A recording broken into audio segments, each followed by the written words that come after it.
Hey everyone, welcome back for another deep dive. This time, we're really going deep, way back in time. We're looking at Psalm 3, and we're using the New Living Translation on YouVersion, by the way. Good choice, yeah. This psalm is short, but trust me, it packs a punch. Emotionally, it's a roller coaster. For sure. And that's what we're after today. Yeah. Understanding the core emotions and insights within this psalm. Yeah. Especially, what it tells us about facing some serious adversity and finding a way to peace even when things are falling apart around you. Right. And right off the bat, what really grabs you is the backstory here. I mean, this song is attributed to King David, written when he was on the run from his own son, Absalom. Talk about family drama, right? Seriously, Yeah. This isn't just some theoretical problems like a pressure cooker situation. Absolutely. High stakes. So we have this psalm broken down into these verses, and then you've got these interludes sprinkled throughout. Some translations call them Selah. Scholars still debate the exact meaning, but it was probably a musical or literary thing, like a pause for reflection.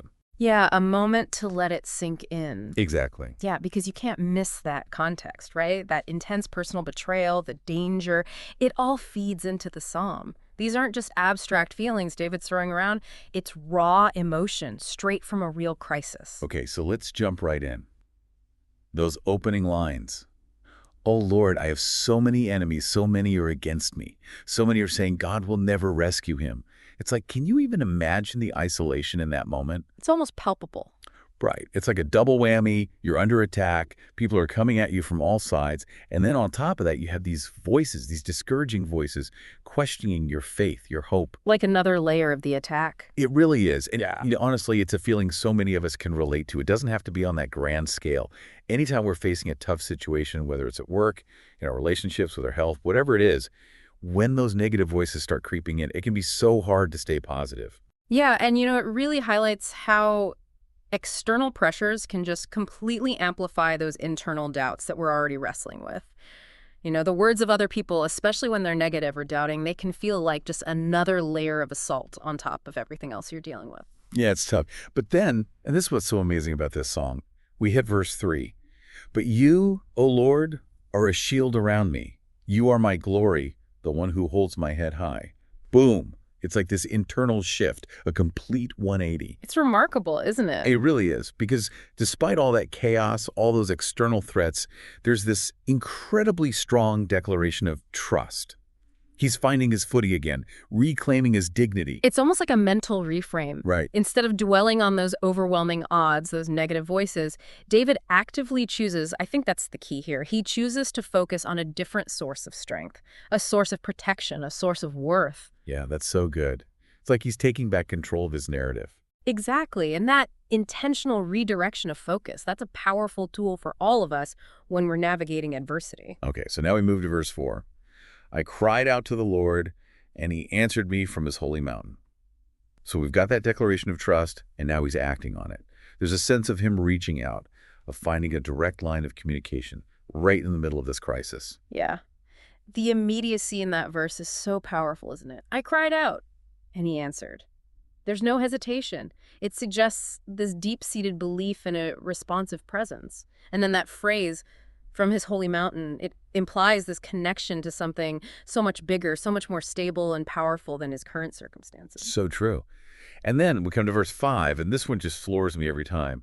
I lay down and slept, yet I woke up in safety, for the Lord was watching over me.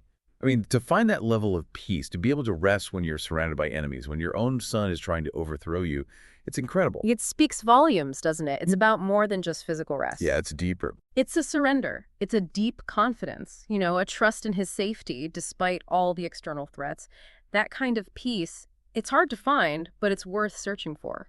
Absolutely. And that confidence, that deep peace, it seems to fuel this bold declaration in verse 6. Yes. I'm not afraid of 10,000 enemies who surround me on every side.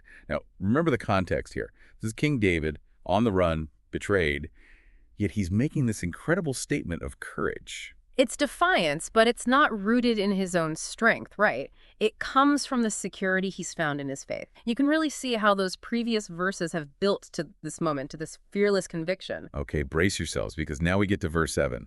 Arise, O Lord, rescue me, my God. Slap all my enemies in the face. Shatter the teeth of the wicked. Wow, just Wow, that is some intense imagery. It's raw, it's visceral. And yeah, it's easy to react to the forcefulness of the language, but I think we need to remember the context here.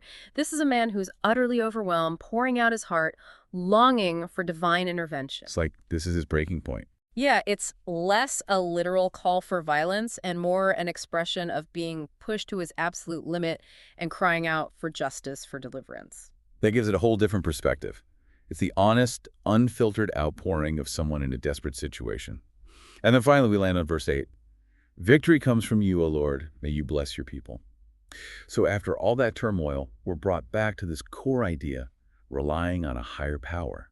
But it's not just about personal rescue, it's bigger than that. He's asking for blessings for the entire community. It's a beautiful way to end. It broadens the focus from his individual struggle to a wider sense of dependence on divine favor and a desire for collective well-being.